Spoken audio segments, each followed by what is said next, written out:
Hi there, this is the February 2019 forecast for Capricorn Risings. So off the bat on the first, there is a Mars square Pluto happening in your 4th and 1st houses. And with this alignment, this can indicate that you really feel as if you are hitting a brick wall and that all these efforts you're making are not being realized, or that you're being manipulated out of being able to fully get done what you want to get done. There's some outside force holding you back. You may feel as if there's something relating to your personality or something involving your identity is holding you back from making progress in your home life, whether that's physically, like your place of residence, or that's your actual people in your family. There could be something regarding you that you feel as if isn't letting you really make the changes and progression that you want to in that regard. But I wouldn't take action towards solving this at all until the 3rd, when Venus moves into your sign, when Venus moves into Capricorn, because Venus can bring in ease and an aspect of beauty to you. So you might want to wait until the 3rd onward to use that in dealing with whatever family stuff is going on for you.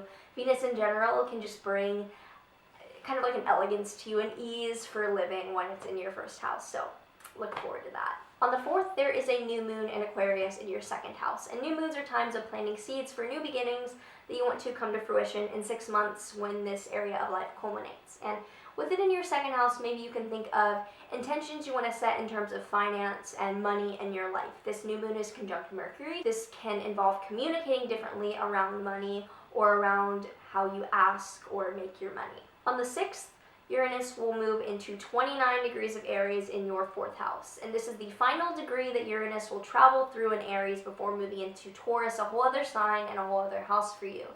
And Uranus can bring one final push of change in this area of life, which has to do with home and family for you. So there might be one final culminating shift that happens after the past 7 years of shifts in terms of your home and family for you. I'm sure that's changed a lot during this transit, and there might be one final blow happening to solidify that. On the 10th, Mercury moves into Pisces in your 3rd house, and this can just mean that there's increased communication regarding communication, or speaking about your siblings, increased writing, increased short-term travel, increased activity in your 3rd house matters. On the 12th, there is a Mars conjunct Uranus and Aries in your 4th house, and like I was saying about shifts happening in your 4th house, with Mars there, this last shift can be kind of explosive and aggressive maybe.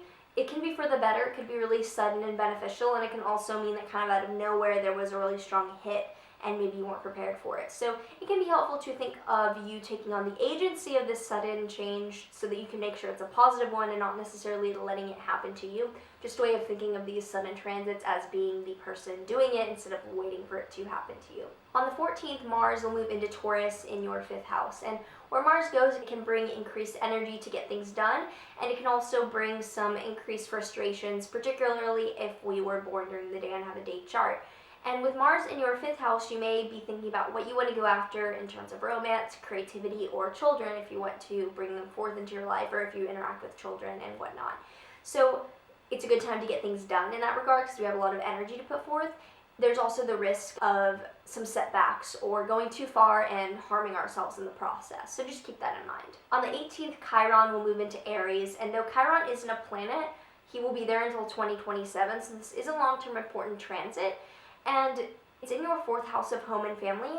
So Chiron is demonstrating where you might be wounded in that regard, that you can learn how to heal, and after healing can then teach others and inspire others to do the same who have similar issues. This is just beginning now, so these things might not be apparent to you, but I'm sure after Uranus transiting your 4th house, there's a lot of changes about your home and idea of what family is that may be leaving you hurt, and this is a transit of processing and of then sharing that wisdom with the world. On the 18th, the Sun will also move into Pisces in your 3rd house, just illuminating the topics of communication and short-term travel and siblings for the season to come.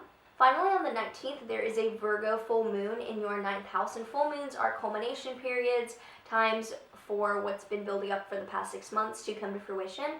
It's in your 9th house of long-distance travel, of spirituality, of higher education. So if you started a degree 6 months ago, or if you went on a trip 6 months ago and it's finalizing the effects now, something is building up to completion in that area of your life, just something to celebrate.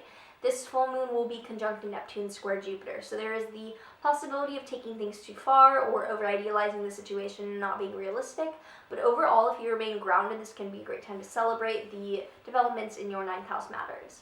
So this month there's definitely a focus on both you with all the Capricorn planets and on your home and family. So I hope this was helpful. I do private consultations at the link below. Like, subscribe, and I will see you soon.